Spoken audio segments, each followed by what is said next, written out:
Assalamualaikum warahmatullahi wabarakatuh.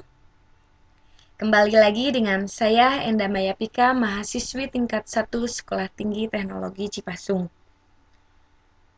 Setelah kemarin kita membahas mengenai pembangkit listrik dan turbin, sekarang saya akan mencoba membahas mengenai generator, di mana ketiga ini sangatlah berhubungan, bahkan sangat erat sekali. Dan untuk generator sendiri adalah suatu alat yang dapat mengubah tenaga mekanik menjadi energi listrik.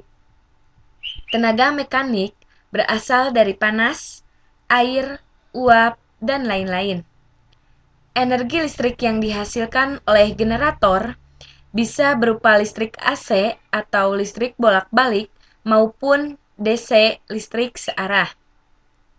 Hal tersebut tergantung dari konstruksi generator yang dipakai oleh pembangkit tenaga listrik. Generator berhubungan erat dengan hukum Faraday, yaitu bahwa apabila sepotong kawat penghantar listrik berada dalam medan magnet berubah-ubah, maka dalam kawat tersebut akan terbentuk gaya gerak listrik. Disebut mesin sinkron karena bekerja pada kecepatan dan frekuensi konstan di bawah kondisi steady state.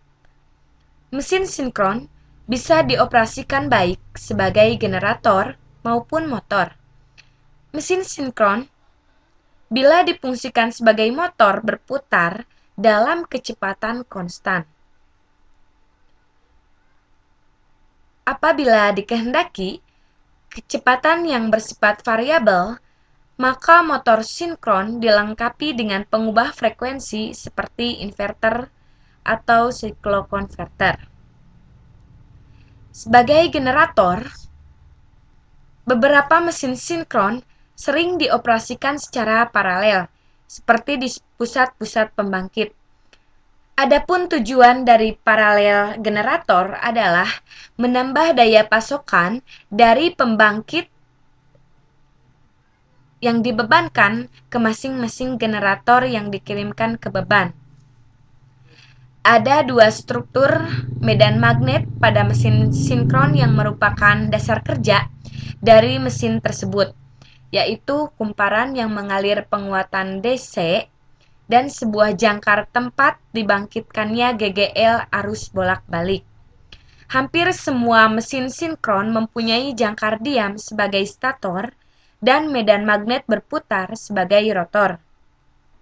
Kumparan DC pada medan magnet yang berputar dihubungkan pada sumber listrik DC luar melalui slip ring dan sikat arang.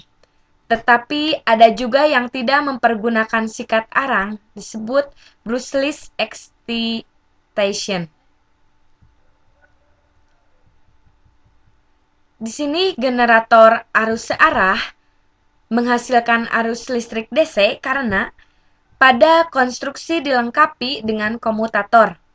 Biasanya berfungsi sebagai penguat pada generator utama di bengkel atau di industri. Sedangkan generator arus bolak-balik menghasilkan arus listrik AC. Hal ini disebabkan karena konstruksi pada generator menyebabkan arah arus akan berbalik pada setiap setengah putaran. Untuk konstruksi mesin sinkron, ada dua struktur medan magnet pada mesin sinkron yang merupakan dasar kerja dari mesin tersebut, yaitu yang tadi mengalirkan penguatan DC dan sebuah jangkar tempat dibangkitnya GGL arus bolak-balik. Konstruksi dari sebuah mesin sinkron secara garis besar sebagai berikut. Yang pertama bentuk penguatan, dan yang kedua bentuk rotor, yang ketiga stator.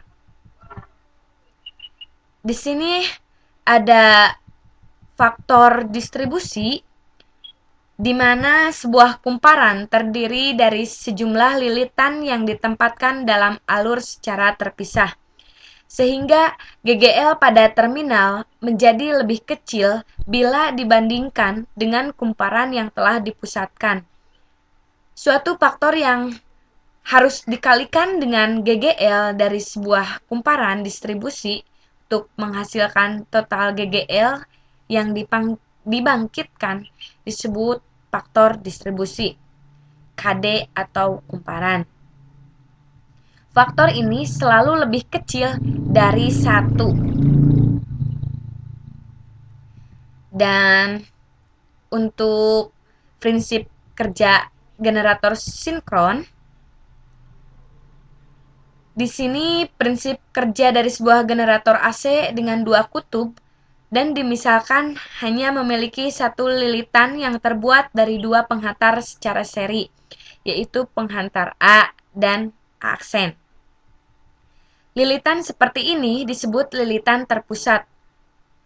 Dalam generator sebenarnya terdiri dari banyak lilitan dalam masing-masing pasa yang terdistribusi pada masing-masing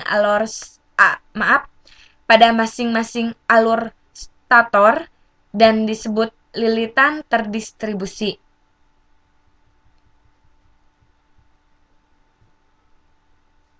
Di sini generator juga ada beberapa, yaitu generator tanpa beban. Apabila sebuah mesin sinkron difungsikan sebagai generator dengan diputar pada kecepatan sinkron dan rotor diberi arus medan, maka pada kumparan jangkar stator akan diinduksikan tegangan tanpa beban.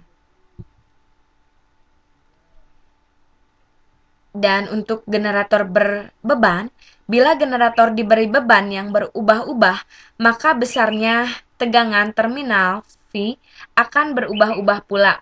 Hal ini disebabkan adanya kerugian tegangan pada resistansi jangkar Ra, yang kedua reaktansi bocor jangkar XL, yang ketiga reaksi jangkar XA, dan untuk yang terakhir di sini menyimpulkan bahwa mesin sinkron bisa dioperasikan baik sebagai generator maupun motor, dan generator sinkron 3 pasa memiliki 2 jenis eksitasi, yang pertama dengan penguatan generator DC dan yang kedua penguatan brushless tadi. Mungkin di sini saya hanya menjelaskan cukup sekian.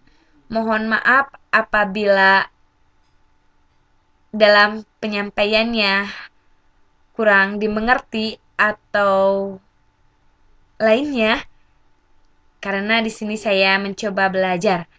Terima kasih. Sekian dari saya. Wassalamualaikum warahmatullahi wabarakatuh.